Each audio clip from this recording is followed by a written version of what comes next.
Good morning, everyone. I think I know most people in the room, but I'm Jim Rooney, President and CEO of the Greater Boston Chamber of Commerce, and I want to welcome you in the room and those joining us in the virtual audience to the Chamber's Transportation First event, featuring a conversation with Phillip Eng, Interim Secretary and CEO of MassDOT and General Manager of the MBTA. This is our first for Transportation First event of 2026.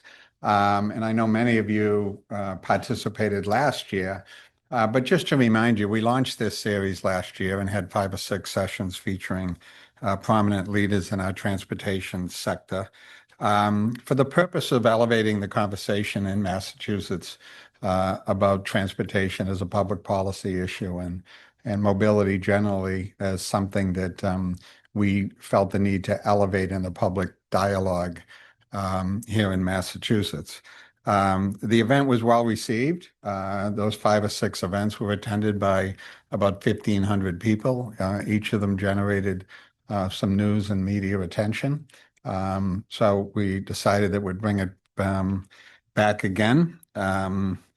We're back with more opportunities to hear from leaders in the transportation sector from state and local levels of government and some in the private sector to talk about the most urgent challenges shaping the Commonwealth and some of the long-term solutions to our challenges. We're going to stay with it. I said at this forum back in 2024, as there was significant progress and significant turnaround going on, that I think as we look back maybe a decade from now, 2024 will be the year that we recognized as when the turnaround began, when things started to sort of head in the right direction. And I really believe that that is where we are right now.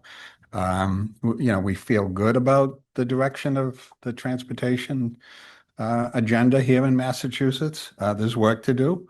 And I think that the recent snowstorms that hit our region reminded us of how important it is to have a strong transportation system and infrastructure.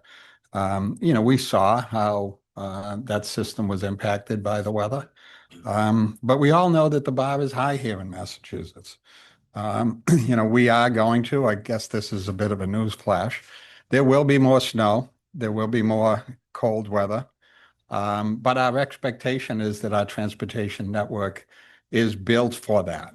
I know that having been involved in both transportation and building operations and maintenance over the course of my career, as much of a challenge as weather is, if there's a good thing about weather, is it finds you problems. It tells you where the deficiencies are. And then, transportation case, it could be the vehicles, it could be the right of way. It could even be in the facilities that, snow, cold weather, wind, rain will tell you, you got to get after that.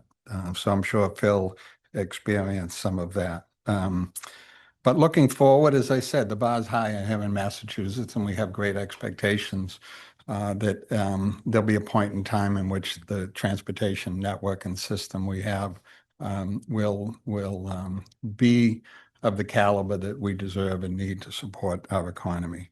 As we get started, I want to thank Ron O'Hanley, the CEO of State Street, who is the sponsor of our Transportation First event and activities, making this event possible. And we're able to make these events free and open to the public. I do want to acknowledge the chair of the MBTA Board of Directors, Tom McGee. Tom, thank you for joining us today. Tom McGee served as board member since 2023, former mayor of Berlin, previously served in the Senate, where he chaired the Transportation Committee. So he has a strong, deep, and intimate knowledge of mobility and transportation, but also carries a passion for it that I think serves the Commonwealth well. So thank you for your service, Tom. With that, I'm pleased to welcome today's speaker. The way this is going to work is I'm going to welcome Phil up to the podium to share some thoughts, and then we'll have a chat and then maybe we'll have time for some of your conversations as well.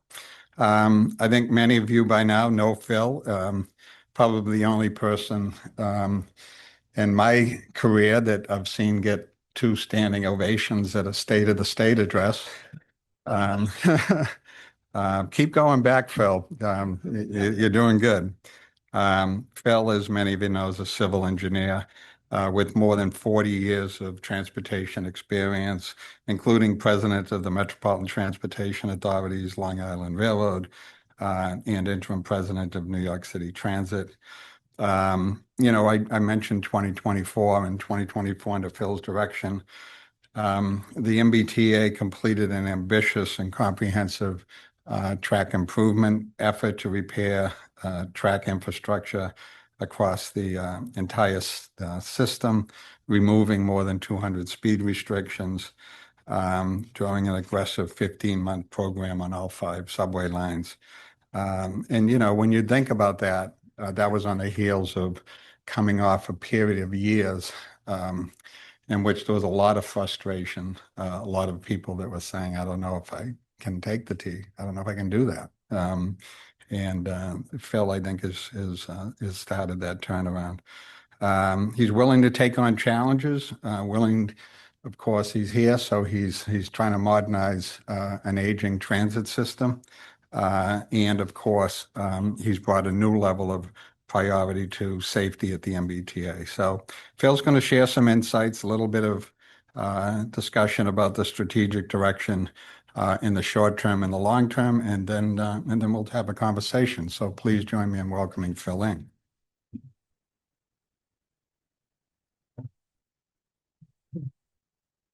Well, is it morning? Yes. Good morning, everyone. I am truly excited to be here today. And, Jim alluded to some of the things of my past. And, I wanted to kind of open up a little bit about where I've been and what kind of goes around in my head. And so people can understand my thought process as we go forward. I have been in transportation for over 40 years. I started in 1983. And that was with the New York State Department of Transportation. And one of the things that I do like to talk about, because over the course of my career, I have been involved in a number of areas where I've seen what happens when you don't do maintenance, when you don't do timely repairs. And back in the 80s, one of my first few roles at the DOT was when I worked in the New York City office, and I was involved in the bridge inspection program in New York City. And back then, those bridges did not get necessary maintenance. They did not have the repairs. And with over 2,000 bridges that I was responsible for, including the 4 East River bridges, I had a chance firsthand to see not only what that does when you don't invest in your infrastructure, but really watching the leadership, because I was only in the beginning of my career, on decision making in terms of how to ensure inspections get done. How do you take those inspection findings and actually evaluate them properly? And then how do you actually keep hundreds of thousands of vehicles and trucks and people moving on a network and still fix the system? And that was something where it really became ingrained in my mindset of really making tough decisions and taking on these types of roles. But moving forward, I have the opportunity, the other part of my career, as I went from bridge inspection to in-house design, having a chance to actually have a diverse experience in terms of all the things, highway design, bridge design. I mentioned the inspections, but then moving on to operations and maintenance, and then going to construction, and then taking a role as deputy regional director, and ultimately regional director of the New York City office. Kind of there, your mind is set of mega projects, mega dollars, and a very dense urban populated area like New York City. But then I had the opportunity to go upstate New York in Albany and become chief engineer. And when you have that opportunity, it broadens your experience in terms of understanding. It's not just a corridor that moves hundreds of thousands of people a day. It's also the projects that affect the rural suburban areas that are just as important to them.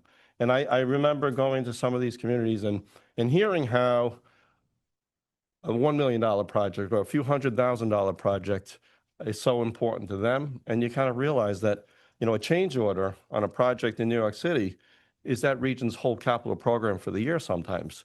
So you kind of have to really start to put in perspective that every single thing we do is important to every single public that we serve. And that's where my mindset has always been. How do you actually balance the needs of so many different competing needs and with different perspectives on what's important? Because as a public agency, we have that responsibility to serve not only a local area, but the whole network. And how do you have those communications and those conversations? As I was working as chief engineer, and people ask me, how do you take on multiple roles? I will say when I was chief engineer, I did become the chief administrative officer and the executive deputy commissioner for a period of time. I had 3 roles there. So my mindset is, for the crazy part of it, I enjoy the nonstop activity of what we do in public service. There's something about it because it's so important, so meaningful. I understand every day there's a new challenge. But when we do what we should do, we're actually making a difference. Before I left DOT, I remember helping the MTA with the Long Island Railroad third track project. And it was one where they needed help because that project had 8 at-grade crossings. And while that project was about adding capacity to the Long Island Railroad, it was about how does that interact with the communities that basically for 50 years said that's never going to happen. But DOT, we stepped up, we provided input, we helped with how to really replace 8 at-grade crossings and not affect the community. And I can say that that was one of the reasons that project moved forward, because those crossings during the peak hours would be down more than 40 minutes of the hour. And you can imagine in the morning and the afternoons what kind of local congestion that is. You could also imagine, and I know this as we look to expand our regional rail network, more trains, more horns, at-grade crossings. These are all things where, as we start to look towards regional rail, we're building the mindset of not just running more frequent trains, but how do we ensure that we're good neighbors? Those 8 at-grade crossings have been fully replaced. And that project, actually, ironically, when I was at the DOT, I was helping the MTA. And then, as Jim mentioned, I had the pleasure of becoming, at the MTA, the Long Island Railroad president. So I was able to actually carry that whole project all the way through. I've said this in a number of places. That was a project for 50 years had been talked about. No one believed it could be done, not even the previous Long Island Railroad president before me. But ultimately, 2016, it was announced that we were going to move forward with it. By 2018, the environmental impact study was done, broke ground several months after that. 4 years later, a $2.6 billion project, adding 10 miles of track, 8 at-grade crossings, 7 bridges that were elevated, and actually adding reliability to that whole system. 290 trains a day went through that corridor during construction every day. So you can deliver meaningful projects, mega projects. And I remember the very first grade crossing that was eliminated, the community was watching as we were sliding the bridge structure in, said, if we knew what you were going to do, we wouldn't have fought you so hard.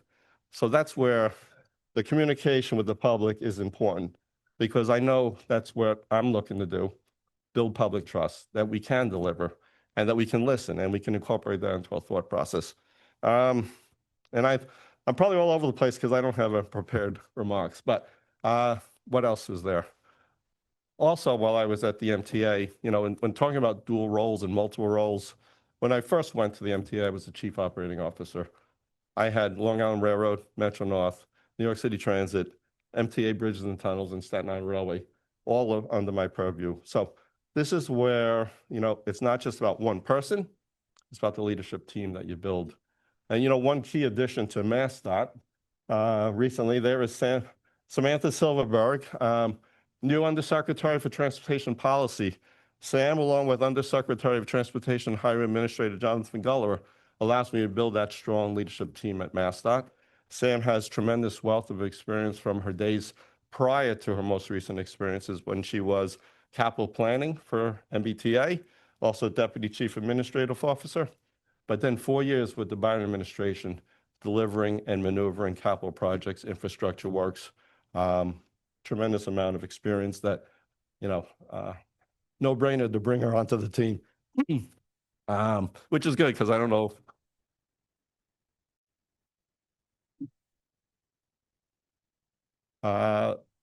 What was I? when I went to the MTA and I was COO and had those agencies under me, I also continued to work at the New York State DOT because there was the phase 2 of the Kosciuszko Bridge that was still ongoing. So I've always been taking on extra roles. When I was at DOT, I helped New York State Economic Development Corporation deliver the Jacob Javits expansion. So these are things where I guess I've had the pleasure of learning over the course of time the importance of agencies working together and supporting one another, and understanding the different pressures that you have, and then finding win-win solutions versus saying, I'm only worried about my own needs. And I think that's where I want everyone to know here, for as long as I'm needed, I will do both roles. I enjoy both roles. And that's where I'm looking to not only make MassDOT and MBTA, leverage the knowledge in both agencies, but I have the ability to really now work with more municipalities across the whole Commonwealth, working with the RTAs. And I talk about it all the time. A transportation network is not just MBTA, it's not just MassDOT, it's the entire network, because no matter where you live, you need to rely on those different modes, and those modes need to work together. And I can assure you that having these roles right now, we're starting to build that, continuing to expand our base to leverage all of the expertise across all the agencies, municipalities, and really lean in, because the Haley Driscoll administration, when I first started, really was committed towards transportation. And Jim, appropriately, transportation first. And maybe it's biased because I've been in transportation my whole career. But I know transportation investments are not just an investment in what I need to do to make the system run. It's an investment in the public that we serve. It's an investment in the communities that want to live and raise their families here. It's an investment in the businesses, the large businesses and the smaller businesses. I've seen transportation projects that are small scale, that transform communities and businesses, where boarded up stores are now open and people are thriving because it's easier to get to. And the movement and freedom of movement is so essential to people wanting to plant roots and stay here. There's so much opportunity over the last few years that we need to build upon. The investments that we've had have really changed the way we can look towards the future. Not only the track improvement program that Jim referred to, eliminating all the speed restrictions, probably in faster time than I could have even imagined we would have. Although I don't know if I knew how diverse it was in terms of how widespread the work had to be. But, only now I know there's going to be more snowstorms because you just told me. If I'd known that, maybe, no, I'm kidding. The foundation that we've built in terms of that is really doing things differently, not continuing to do it the same manner. The fact that we could do the amount of work we did to replace track, and not just Band-Aid work, this is like full depth repairs. And we weren't just replacing track, but where there were drainage issues, going in and fixing the drainage, the root causes of these problems. That's just the example of how we're doing things differently and doing it more efficiently and spending the dollars better. Going forward, we are accelerating signal modernization, right? We're not going to let the tracks fall backwards. We're going to keep building on the signal modernization. Red and Orange Line, if I remember correctly, that contract was awarded in, I think, 2018 or 2019 when I got here in 2023. And no, I can't explain everything, but the progress on that project had not really moved forward. Partially because they did not have access or given access. But what we wanted to do was lean in. And after the track program was really moving along, we accelerated the Orange Line and Red Line modernization. We were in the midst of the last major Orange Line outage for modernization. And I thank our riders along that corridor, including my daughter, who on weekends was upset at me all the time for putting her on the bus. But when we're done, the Orange Line signals will be modernized. And that is this last week of that. There'll still be cleanup, things of that nature, but we will have a modern signal. We're in the midst of a 45-day effort to replace Columbia Junction on Red Line.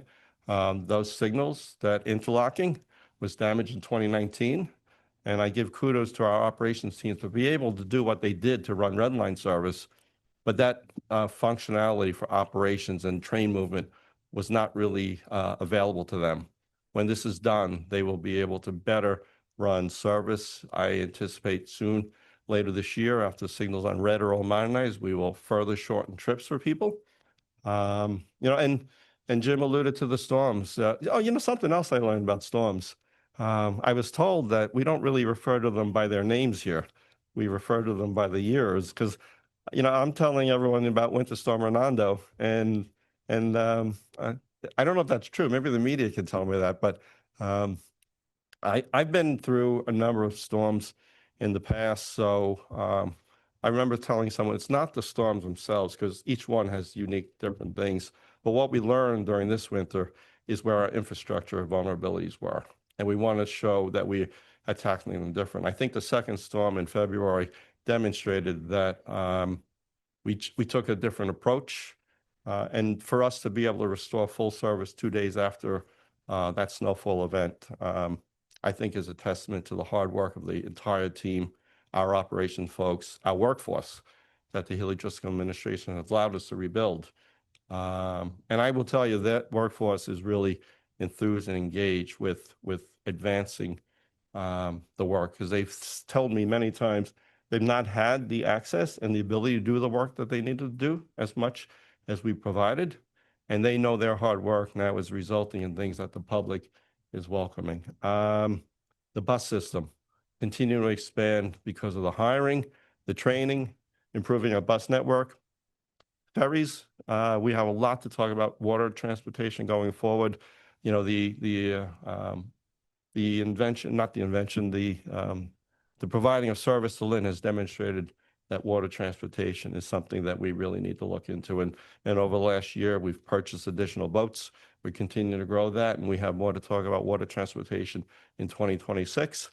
And last year, when we did extended service on the Fridays and Saturdays on our subway system and our bus network, we did it in a manner that wasn't a pilot. We did it in a manner that was fit within our operating budget, because we know how important an extra hour can be to restaurant workers and people that want to go out and enjoy.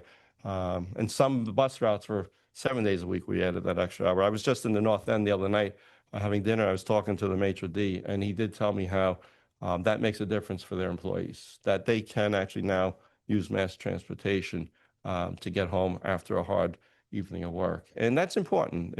My perspective of that was not how many people will use it in those hours. It's the important that it was available for the people that needed it. Talked a lot about subways, buses, ferries, maybe not a lot, but about it. And while we're building on that foundation and stabilizing that system and building it for the future, this is the year that I want to start looking at regional rail, right? I've talked about Long Island Railroad third track, 50 years of talking about it.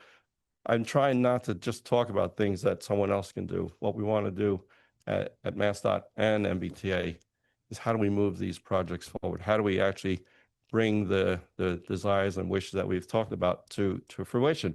In December, the board, thank you, Tom, approved the overhauls of our HSP 46s. And while that is an important piece, because for us to continue running the level of service that we do today, I have to give the employees, the workforce, equipment that runs and can be able to support the amount of service that we're asking to deliver. But know that that's really just to keep the system running. That's not what we want to keep forever. The HSPC 46s are just their workhorse. They do their jobs, and that overhaul is critical. But the announcement that we're pursuing now for the next generation of locomotives, our Tier 4, the cleanest diesel locomotives out there. They're about 90% cleaner than the Tier 0s. They are far quieter. And that's an important component, because if we want to continue to expand service and run more service, I need to be able to show the public that if the trains are going through your neighborhood, if we're laying them over, they will be quieter. And we need to show that we want to be good neighbors, and that the future is not decades away. It could be sooner. So in the original procurement, we have 10 of those locomotives. We also have, because we want to go even beyond, 10 battery locomotives as part of that procurement. And that's a no-brainer too, because the Providence Quarter already has electrification. we could decarbonize that, and that'll be part of it. Proud to say also we led the way because we've got some partner agencies that wanted to be part of the procurement, hopefully driving those costs down. And then as we do that, along with the Fairmont battery electric multiple unit procurement, we're going to start seeing what's next and how do we move forward with continuing to expand this, because it's not just where those locomotives are used on day one. It's how do we now move forward to really go and start to improve service across all these corridors, not just the Providence corridor, not just Fairmont line. We have 50 options built into that contract, which is huge because that is key to the rail. The other thing that I'm going to lean in on is pursuing every dollar possible to start looking at where we need to double track. Single track territory terrifies me because all you need is one disabled train, whether it's equipment, sick passenger, something of that nature. And it's not just one train we're impacting the whole corridor. So that's areas where I want to lean in on that. I want to also lean in on whether it's a passing siding, meaning an additional track area to allow trains to go around. But the more rail service we run, I need to find ways to shorten trips for those people traveling from further out, right? That's how I encourage people to use mass transportation. Reliability, frequency, express trips. Give our workforce on the commuter rail side, all the tools that they deserve too, because I can't keep asking them to run more and more service if we don't give them tools. And that's why when I think about expansion on regional rail, it's about strengthening and making it more robust. That will facilitate as we want to go further and further. On the MassDOT side, the ability to now lean in on West-East Rail and Compass Rail and see how do we move that along quicker. The ability to look at some of the mega projects like the Cape Cod bridges. And as an engineer, there's nothing more fun than being involved in those types of projects. It is something that one can only dream of being involved in one of these in your career, and we have the opportunity to do more of them. The Austin I-90, another one that's been talked about for a long time, and I know there's some things that still need to be discussed, but that's an important project to those communities. But I also, as I look at projects, I want to make sure I protect the entire corridor.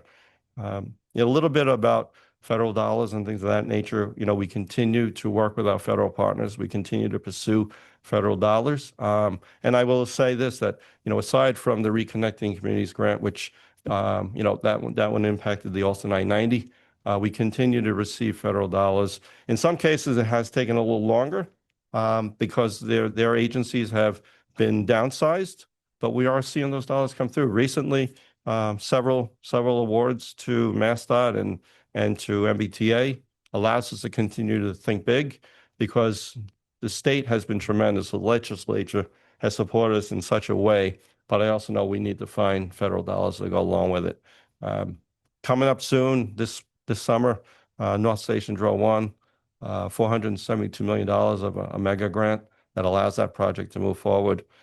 That is going to not only ensure reliability of service for service to the north, it's going to allow us to really think about how to deliver regional rail to the north. And that's my way of also saying, how do we make a blend of mass transportation, highways and bridges? That's how we start to tackle congestion, mode shifts, make it more frequent. Some may say, when I first started, how exciting it was, and it was exciting. But I can almost say, it's getting more and more exciting every year that I have this opportunity to be doing what I do, because the future is so bright. The opportunities are so great. And working together as an industry, working together with the great leadership teams that I have both at MassDOT and MBTA and the municipalities is something big. And the money that's being proposed for Chapter 90 and our ability to support municipalities in their needs, I think is huge. And working with our TAs again. I could probably talk forever. I don't know what you want me to do here, Jim. It's exciting. So stay tuned. We're going to have a big year. A lot of challenges still ahead, a lot of needs still ahead. But we're always looking forward, and we're going to learn from everything that we do going backwards. Okay.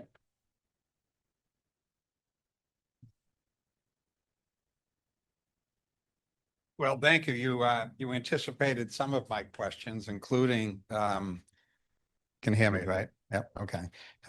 Including the situation you currently find yourself in doing two very important jobs. And I think you addressed your thoughts on that. I think we all know that those jobs, singularly, are difficult jobs to do. And we wish you Godspeed, but nonetheless, it's a tricky situation to have to do two critical jobs like that. Yeah, and one of the things that over the course of time, um, how do you become more efficient, and how do you give the employees and your team the ability to actually juggle more, right? And that's where we look at our processes. That's where we look at all the things that we've put in place that maybe take away time. Over the course of, and I think public agencies in general, if something doesn't go well, usually you layer on another step to the process, right? And if something needs only 2 signatures, and next thing you know, you're looking at a process that has 15 signatures, you've added time and you've taken away the ability for people to be successful. And one of the things that we want to do is going forward is really take a look at our processes and how do we give people time back. And it's not just the leadership team, it's even our employees, our labor workforce. I forgot which board meeting it was, but our vehicle maintenance folks, they've used data to help them troubleshoot issues on their cars, on the fleet. And they've given hours back to the vehicle maintainers whereby they can actually perform maintenance quicker. They can make repairs quicker. They're actually buying the materials that are more needed and not stockpiling the materials that have been recommended by the manufacturer, saving money, saving time, and giving them the ability to actually keep our fleet running longer and longer. And I think that's one of the things, the delivering capital projects. I remember way back when I first started, and I was in highway design, one of the things they gave me, and this is way back in my career, was a major DIG expressway study. And it was a study that was just going on for years and years and years. And over the course of time, Kosciuszko Bridge, I remember the EIS. I was proud that we did that EIS in 7 years. That was the national average for a project of that magnitude. And then over the course of time, we actually said we can do environmental studies in 2 years or less. And it was something where not only did we say we would do it, we started to do that. And think about the amount of time you now give back to yourselves, the amount of money you don't spend if you're expediting things and you're moving forward in that way. Those are the things where we want to continue to build upon and take lessons learned. So Yeah. can you do multiple roles? I think people are doing it all the time. There's always these things where you have to have your mindset where it's not just what I do here, but what do my partners need? So I'm almost thinking, how do we get to that win-win situation? So let's talk about one of the challenges you have this coming year. I don't know any challenges coming up. We've got the tall ships, the nation's 250th. We've got FIFA World Cup matches, and the T is going to be called on to perform. Talk a little bit about the preparations for that and your expectations. Oh, I'm on vacation that whole Yeah, period. yeah, So yeah. I don't think anyone knew. Both of you are on vacation? You know, if you had asked me 3 years ago, would we be ready for the World Cup? I probably would have said yes, but I wouldn't have believed it. Uh, the the investments in our workforce and the commitment to really thinking differently has put us in a position where we can and we are putting together a plan and a program that can support the World Cup. 20,000 transit-oriented riders that were anticipated to go to Foxborough, as well as the countless people that will visit Massachusetts for all of those events, is something that is hopefully once in a lifetime. But it's also adds to the excitement of why these roles are so important. We want them to have a safe, enjoyable time here for the World Cup, tall ships, 4th of July, and throw in, I know the team is, got some Boston Red Sox games, even the Yankees visit the town. a lot of things, and maybe even a parade, right? You never know. Um, but we're going to put together a schedule that can allow that many people to attend the event. How do we do that? It's because of the leadership team that we put together. It's because of our partners, not only at the MBTA, on the Keola side. All of this together is how do we put a plan? But then the other part is going to be strong communication with the public, working with other agencies in terms of where do people actually book their hotels? Where do people want to come and go to? And how do we work with all our safety and security providers? Because that is paramount to not only transporting people, but to make sure they're all safe and sound. And then the other piece is from the employee perspective of MassDOT and MBTA is how do I ensure that they understand and their needs are met, because it's going to put a challenge on everyone. We are accelerating work in advance of those 39 days because having outages and closures is not ideal when you're moving that many people. And then while we're doing that is going to be long hours. Some of the events and go beyond our normal service hours. So those are things where there's been a lot of planning going into it. We're starting to now release information with regards to how we're going to service it.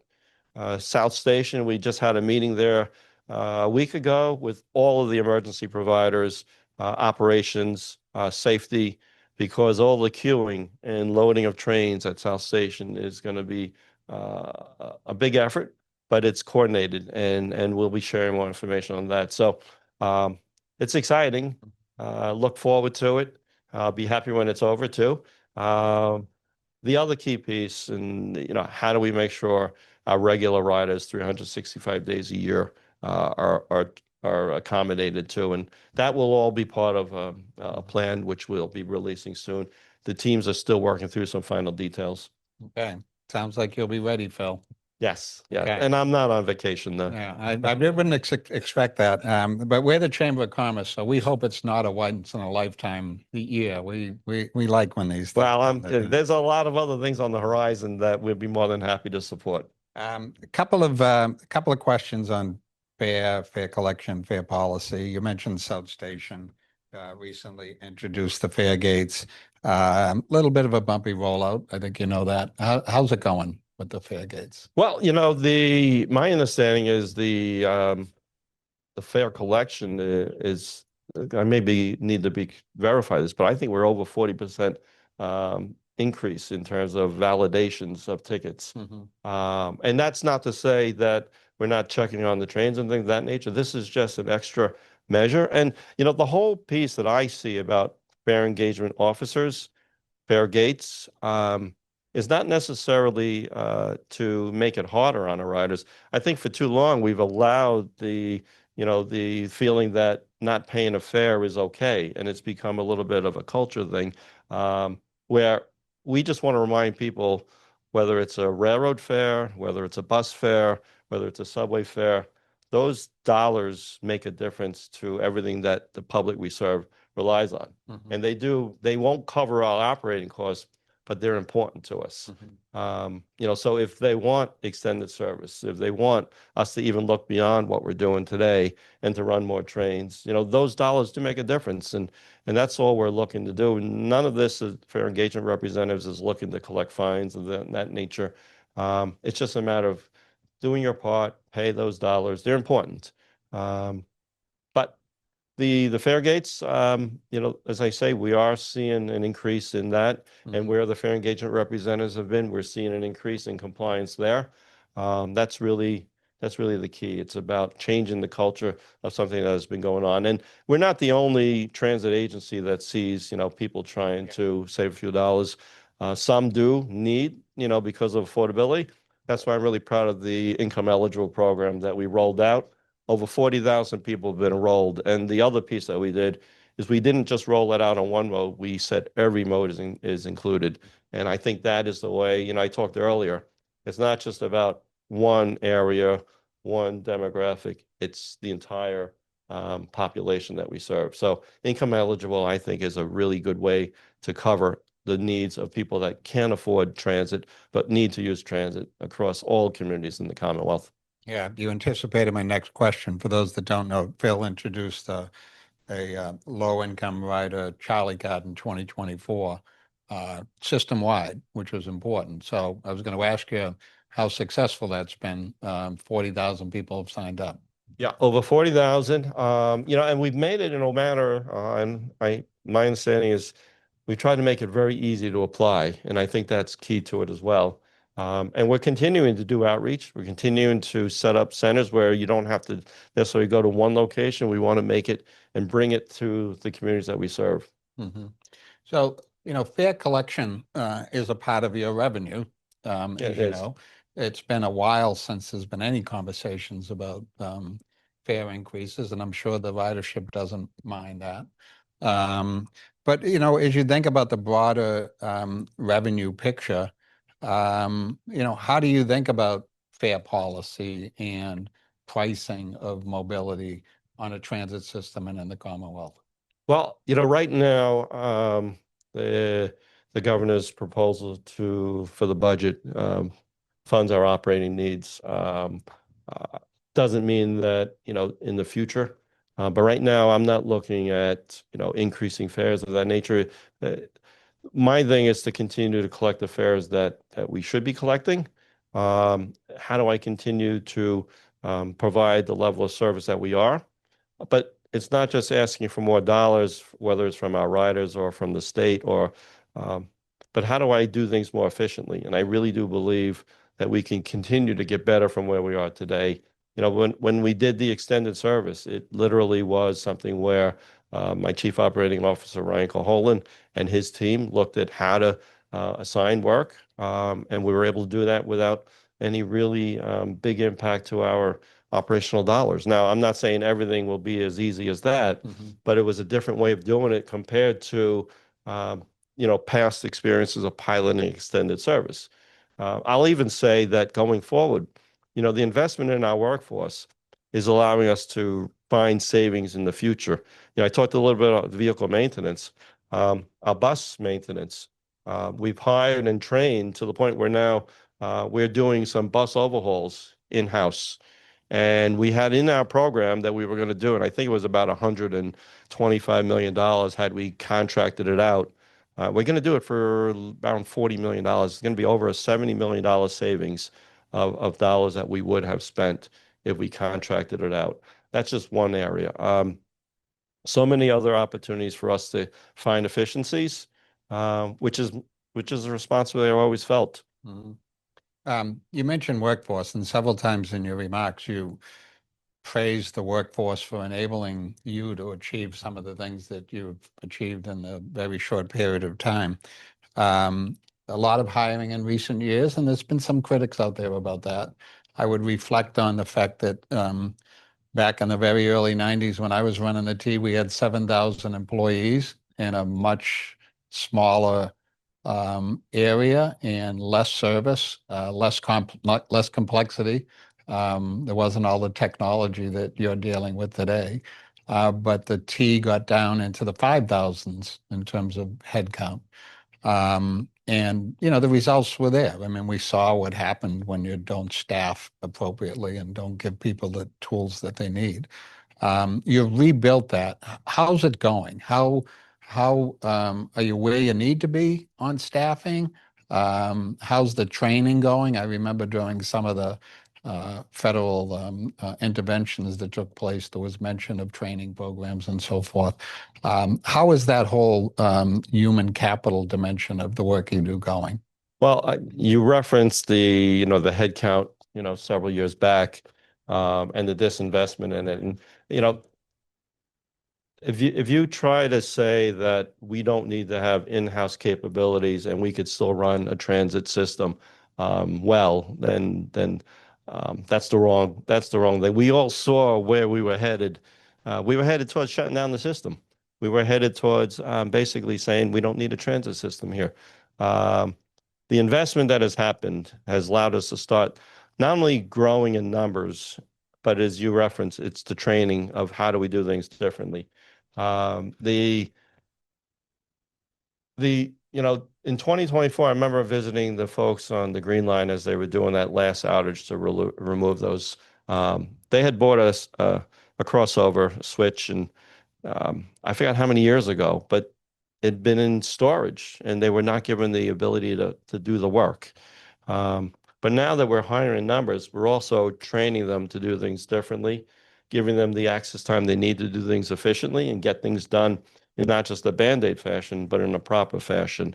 Um, Going forward, the rebuilding of our workforce is going to be the future leaders of the industry. I know across the nation, just dealing with and interacting with our partner agencies, there's a shortage of knowledge and expertise. And if we disinvest in the workforce, I could assure you that shortage is going to continue to grow across the nation.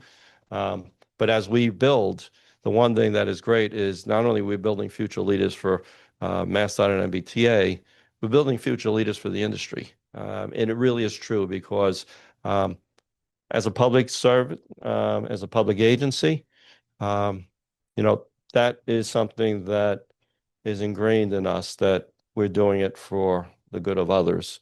And I'm not, we do depend on private sector parties because we don't have enough resources. But I can tell you what I saw this past storm, and you talk about winter storms. We're telling everyone to stay home because it's not safe to be out. And our workforce is out there battling 24/7 through this blizzard. Whiteout conditions, cleaning switches, clearing track, moving trains, moving buses, shoveling, salting. It's one of those things where you have to actually embrace what we're doing for the public good. And the key part for us is not only appreciating what they do, but giving them again, make sure that we give them the right tools, right direction, right training. Right now, we're in the midst of redoing what we call roadway worker protection. It's how we give access to our tracks and train people, and doing away with the old system that we had at MBTA because it was not the most efficient way and really more confusing. So, these are things going forward that we want to demonstrate that there are better ways to deliver. And if we don't have in-house capabilities, then how do you expect us to manage third party when we're using third party?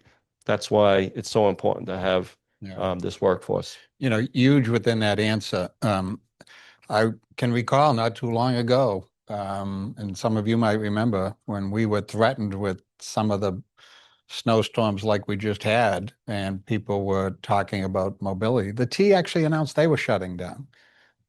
And as I said in my opening remarks, we live in a place where our expectation should be that we stand up and say, you can take the T. Don't drive, you can take the T.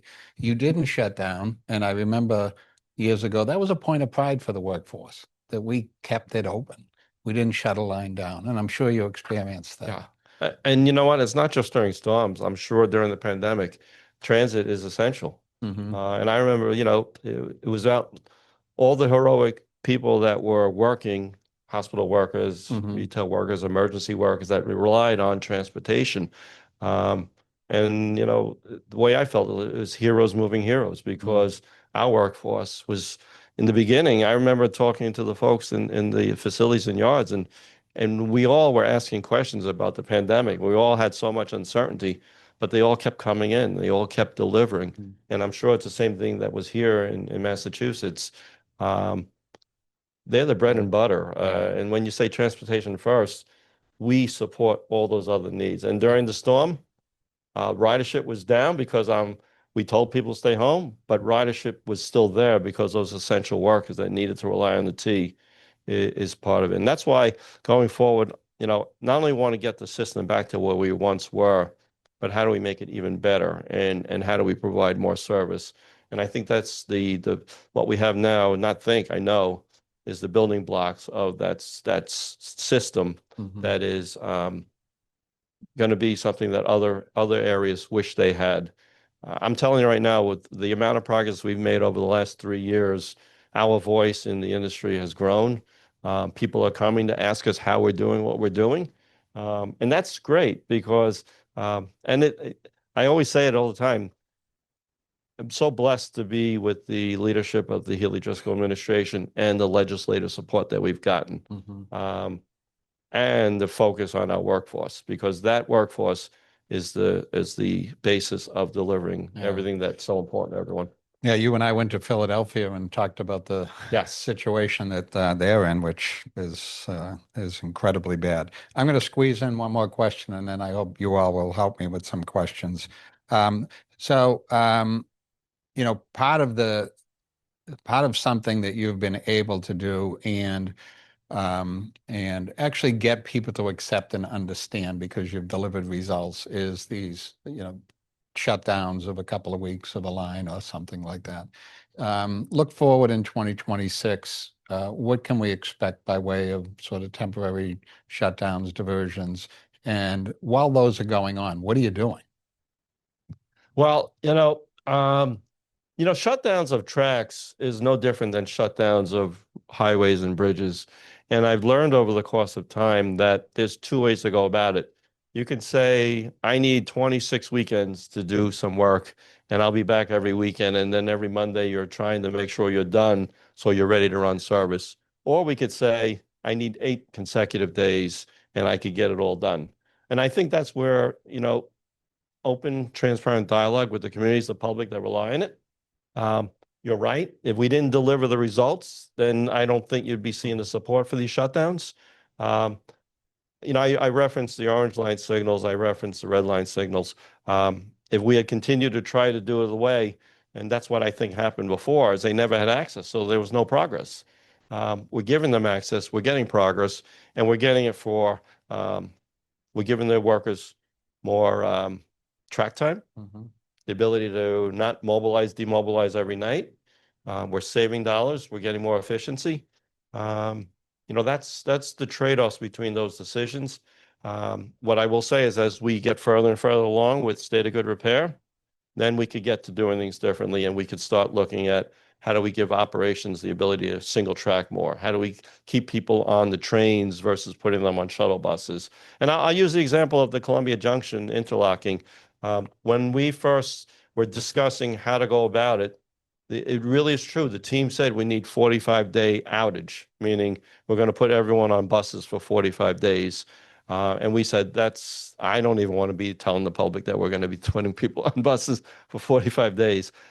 And they really worked and they broke it down where we are doing early access and we're keeping them on the trains and we're keeping them where the Ashmont and Braintree branches, I believe it's about 10 to 15 minutes of extra travel time because of manual block, meaning we're manually moving trains through the system and also the frequency.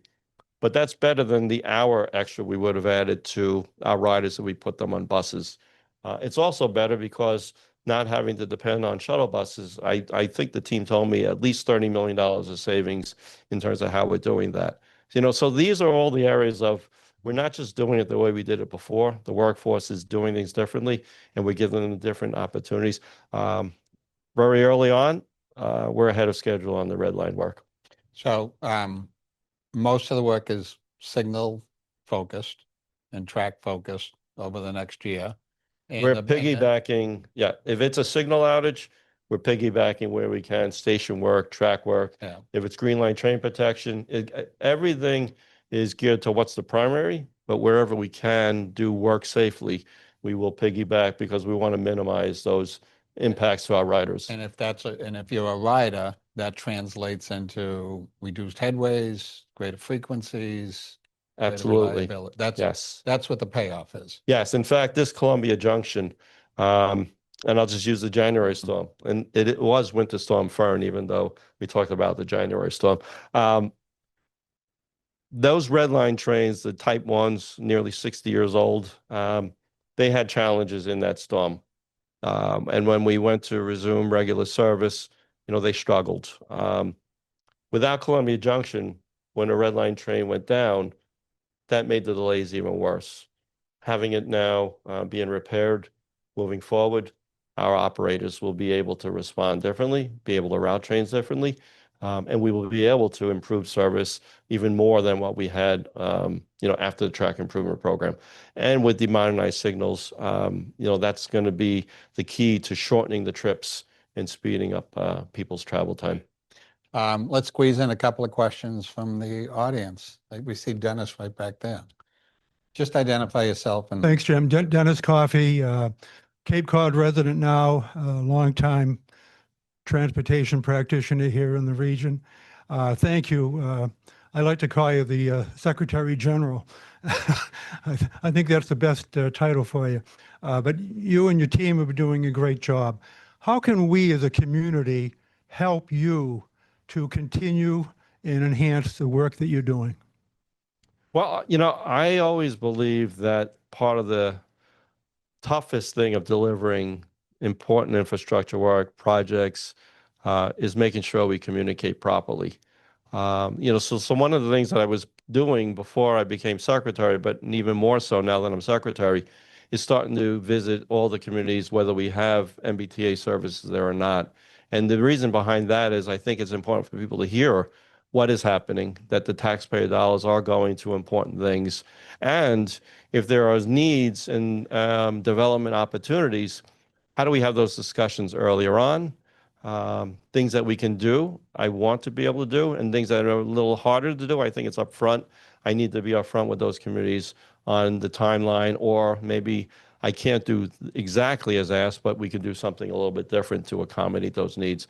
The longer term, we're going to make the system more robust, make it more resilient, but we really know that we can actually grow the system beyond that.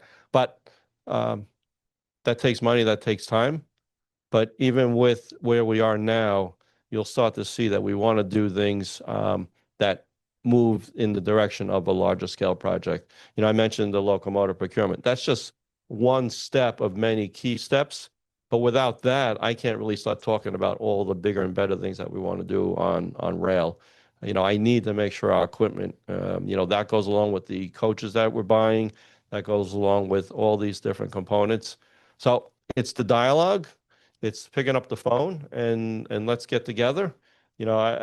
One of the things that I want to focus in on, not only on the transit side, but on the highway side, is how do we support development? How do we support affordable housing? And how do we make transportation bidirectional, every community a destination, whether you want to live in one community and work in one community? I want that to be supportive. And as we make our system more robust, I think it helps with affordability. So any chance I have to talk with local municipalities, what is their plan? How do we support and talk with industry to encourage that development? That's where we want to be. And we want to be able to make sure that we all tell people, MassDOT, MBTA, we want to be partners, and I know how public agencies sometimes have so many processes, makes it hard for people who want to do business with us. But I also want people to know if we sit down and we roll up our sleeves, we can solve big problems together and bring big rewards to people. We have one in the back.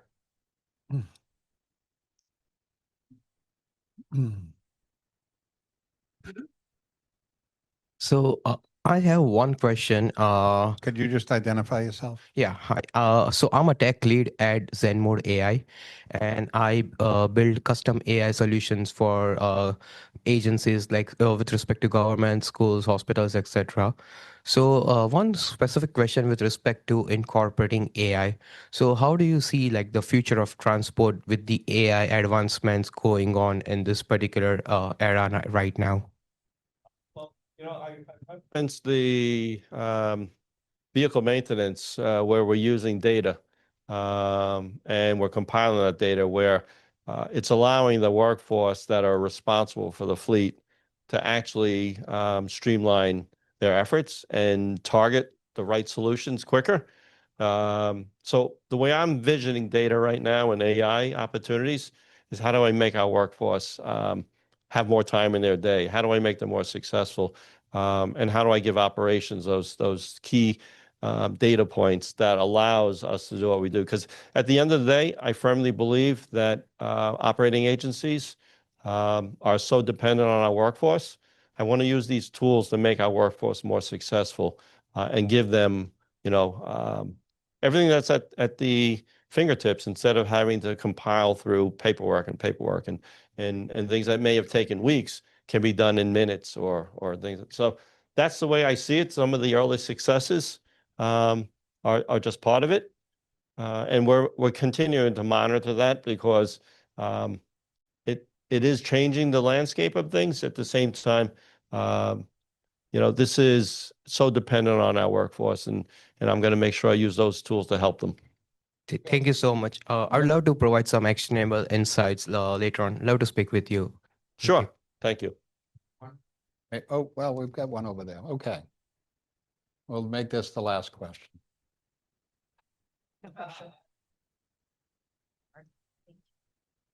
Hi, good morning.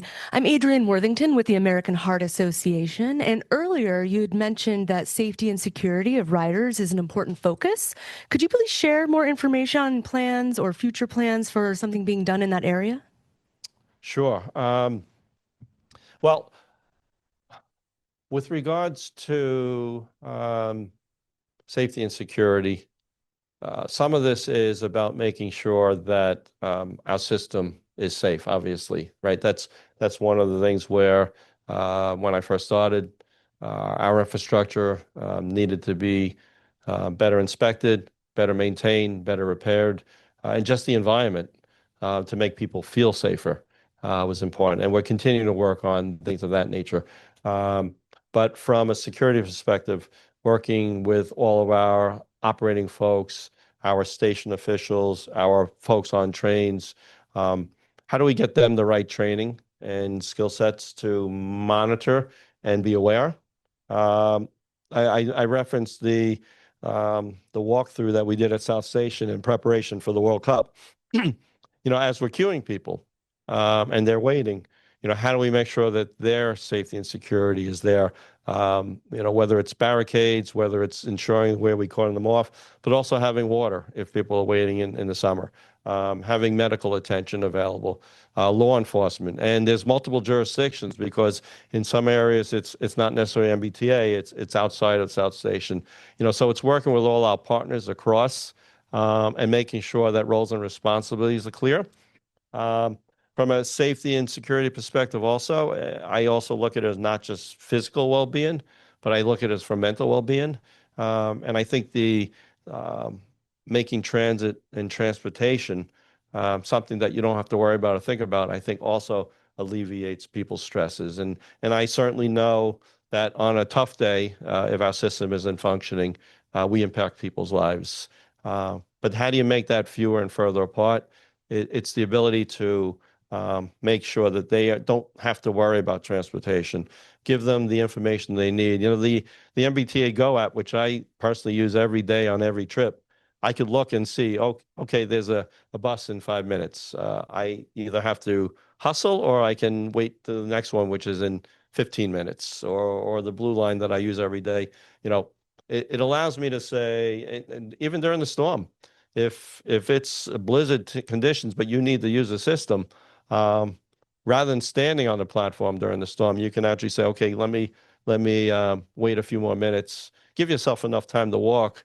But those are the things where it's physical safety and security, but also I look at it from a stress level, a mental perspective of how do we keep doing that? And it's also the partners, because while we are focused on transportation and transit and infrastructure building, I need to work with the experts in those different fields to partake. And that's where it's important. Like, for instance, the conversations of how do we protect the folks that rely on being safe? And actually going into the World Cup,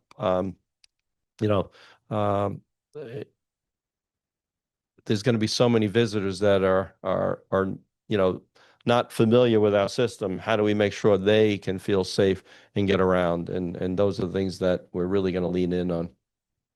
Great. We're going to wrap it up there, but not before I make one observation. That's a nice tie, Phil.